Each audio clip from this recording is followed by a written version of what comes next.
Cancer, ये शब्द सुनते ही मन में डर बैठ जाता है। दुख और पीड़ा की तस्वीरें सामने आ जाती हैं। ये एक भयानक बीमारी है जो पूरी दुनिया में लाखों लोगों को अपनी चपेट में ले लेती है। लेकिन एक सच्चाई ये भी है, कैंसर हमेशा मौत की सजा नहीं होती। हमारे पास खुद को बचाने और खतरा कम करने की ताकत है, ये हमें समझना होगा। बचाव का मतलब डर कर जीना नहीं है, बल्कि समझदारी से फैसले लेकर एक स्वस्थ और लंबी जिंदगी जीना है। हमें इस बीमारी को समझना होगा और उससे बचाव के लिए कदम उठाने होंगे। इसका मतलब ये नहीं कि हम बीमार नहीं पड़ेंगे, लेकिन हम अपनी सुरक्षा कर सकते हैं। अच्छी बात यह है कि कई तरह के कैंसर से बचा जा सकता है। अच्छी आदतें अपनाकर और अपने जीने के तरीके में बदलाव करके हम इस बीमारी का खतरा काफी हद तक कम कर सकते हैं। ये गाइड आपको यही जानकारी देगा। हम कैंसर की दुनिया में जाएंगे, उसके अलग अलग रूपों, कारणों और लक्षणों को जानेंगे। हम कैंसर से बचाव में पोषण, व्यायाम और तनाव प्रबंधन की शक्ति को समझेंगे। और हम शुरुआती पहचान और जांच की भूमिका के बारे में भी जानेंगे। कैंसर कोई एक बीमारी नहीं है, बल्कि 100 से भी ज्यादा अलग अलग बीमारियों का समूह है। हर प्रकार का नाम उस अंग या कोशिका के आधार पर रखा जाता है जहां से यह शुरू होता है। उदाहरण के लिए, फेफड़ों का कैंसर फेफड़ों में शुरू होता है, जबकि स्तन कैंसर स्तन में। इन अलग अलग बीमारियों में एक चीज समान है, और वो है कोशिकाओं का अनियंत्रित रूप से बढ़ना। आमतौर पर हमारी कोशिकाएं एक क्रम में बढ़ती और विभाजित होती हैं। कैंसर इस प्रक्रिया को बाधित करता है। कोशिकाएं अनियंत्रित रूप से विभाजित होने लगती हैं, जिससे ट्यूमर नामक ऊतकों का एक समूह बन जाता है। ये ट्यूमर सौम्य हो सकते हैं, मतलब कि ये कैंसर नहीं होते हैं और न ही फैलते हैं। हालांकि घातक ट्यूमर कैंसरकारी होते हैं। वे पास के ऊतकों पर हमला कर सकते हैं और मेटास्टेसिस नामक प्रक्रिया के माध्यम से शरीर के अन्य भागों में फैल सकते हैं। विभिन्न प्रकार के कैंसर, उनके जोखिम कारकों और उनकी अनूठी विशेषताओं को समझना प्रभावी रोकथाम और उपचार के लिए महत्वपूर्ण है। ज्ञान शक्ति है और कैंसर के खिलाफ लड़ाई में यह हमारा सबसे शक्तिशाली हथियार है। कैंसर के कारण जटिल और बहुआयामी होते हैं, जिनमें अक्सर आनुवंशिक और पर्यावरणीय कारकों का संयोजन शामिल होता है। हालांकि हमें अपने माता पिता से जीन्स विरासत में मिलते हैं, लेकिन हमारे पास अपने पर्यावरण और जीवन शैली विकल्पों पर नियंत्रण होता है। कुछ प्रमुख जोखिम कारक इस प्रकार हैं। तंबाकू का उपयोग, धूम्रपान कई तरह के कैंसर का एक प्रमुख कारण है, जिसमें फेफड़े, गले और मूत्राशय के कैंसर शामिल हैं। खानपान फल और सब्जियों से भरपूर और प्रोसेस्ड फूड, रेड मीट और संतृप्त वसा से भरपूर खानपान से कुछ तरह के कैंसर का खतरा बढ़ जाता है। शारीरिक निष्क्रियता, स्वस्थ वजन बनाए रखने और कैंसर के खतरे को कम करने के लिए नियमित व्यायाम महत्वपूर्ण है। मोटापा,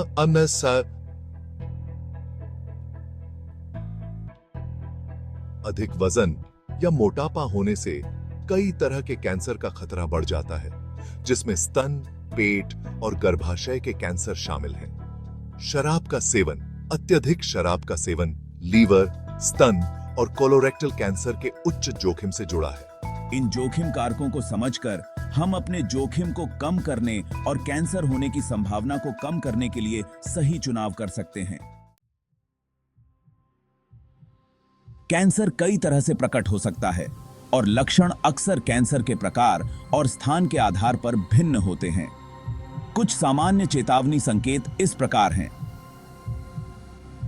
एक ही हैं। अचानक वजन घटना, अचानक बिना किसी कारण के वजन कम होना कई तरह के कैंसर का संकेत हो सकता है।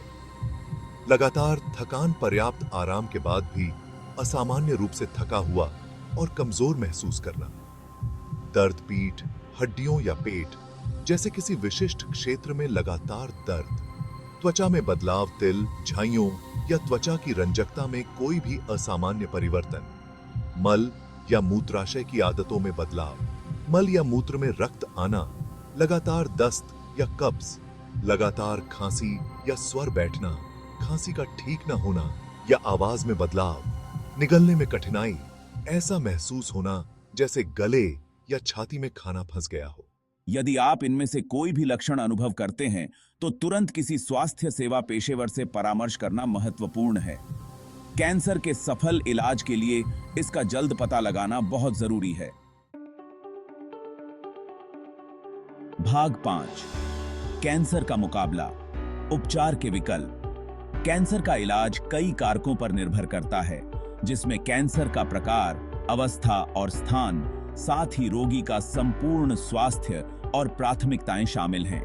उपचार के सामान्य विकल्पों में शामिल है सर्जरी, कैंसरग्रस्त ट्यूमर और आसपास के ऊतकों को शल्य चिकित्सा द्वारा हटाना, कीमोथेरेपी, कैंसर कोशिकाओं को मारने या उन्हें विभाजित होने से रोकने के लिए दवाओं का उपयोग करना, विकिरण चिकित्सा, कैंसर कोशिकाओं को नष्ट करने के लिए उच्च ऊर्जा किरणों का उपयोग करना, इम्यूनोथेरेपी, कैंसर से लड़ने के लिए शरीर की प्रतिरक्षा प्रणाली को बढ़ावा देना,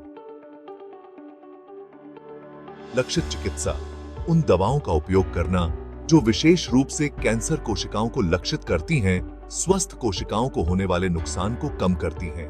उपचार का चुनाव अक्सर एक बहुविषयक निर्णय होता है, जिसमें ऑन्कोलॉजिस्ट, सर्जन, रेडियोलॉजिस्ट और अन्य स्वास्थ्य सेवा पेशेवर शामिल होते हैं।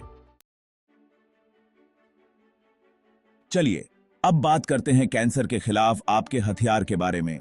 आप जानते हैं, स्वस्थ जीवन शैली बनाए रखने से आपका जोखिम काफी कम हो सकता है।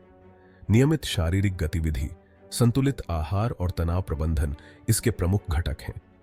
याद रखें, छोटे छोटे बदलाव आपके संपूर्ण स्वास्थ्य और तंदुरुस्ती में बड़ा बदलाव ला सकते हैं। बिल्कुल, यह सब सही चुनाव करने और स्वस्थ जीवन की दिशा में सक्रिय कदम उठाने के बारे में है। उचित पोषण, आप जानते हैं, कैंसर से लड़ते समय अत्यंत आवश्यक है। यह आपके शरीर को मजबूत रखने में मदद करता है और उपचार की प्रभावशीलता में भी सुधार कर सकता है। फल, सब्जियां, लीन प्रोटीन और साबुत अनाज से भरपूर संतुलित आहार खाने से इस चुनौतीपूर्ण समय के दौरान आपके संपूर्ण स्वास्थ्य और तंदुरुस्ती में महत्वपूर्ण बदलाव आ सकता है। आपकी प्रतिरक्षा प्रणाली और संपूर्ण स्वास्थ्य को बनाए रखने में विटामिन और खनिज महत्वपूर्ण भूमिका निभाते हैं। यह सुनिश्चित करने के लिए कि आप अपने शरीर को सर्वोत्तम तरीके से सहारा दे रहे हैं, विभिन्न प्रकार के खाद्य पदार्थों से ये पोषक तत्व प्राप्त करना महत्वपूर्ण है। पूरक भी फायदेमंद हो सकते हैं, लेकिन उन्हें अपने आहार में शामिल करने से पहले अपने स्वास्थ्य सेवा प्रदाता से परामर्श करना हमेशा सर्वोत्तम होता है। कैंसर के खिलाफ आपकी लड़ाई में शारीरिक गतिविधि और तनाव प्रबंधन महत्वपूर्ण सहयोगी हैं। नियमित व्यायाम थकान को कम करने, मूड को बेहतर बनाने और आपकी प्रतिरक्षा प्रणाली को बढ़ावा देने में मदद कर सकता है। योग, ध्यान या यहाँ तक कि रोजाना टहलना जैसी गतिविधियों को शामिल करने से आप शारीरिक और भावनात्मक रूप से कैसा महसूस करते हैं, इसमें बड़ा बदलाव आ सकता है। अपनी कैंसर यात्रा में अपने मन, शरीर और आत्मा की देखभाल करना ठीक है, महत्वपूर्ण है। यह केवल भौतिक पहलू के बारे में नहीं है, भावनात्मक और मानसिक स्वास्थ्य भी बहुत बड़ी भूमिका निभाते हैं। दोस्तों, परिवार या सहायता समूहों से सहायता प्राप्त करना अत्यधिक आराम और शक्ति प्रदान कर सकता है। याद रखें, आप इस लड़ाई में अकेले नहीं हैं। अपनी भलाई के सभी पहलुओं को संतुलित करने से आपको चुनौतियों से पार पाने और दूसरी तरफ मजबूत बनकर उभरने में मदद मिल सकती है।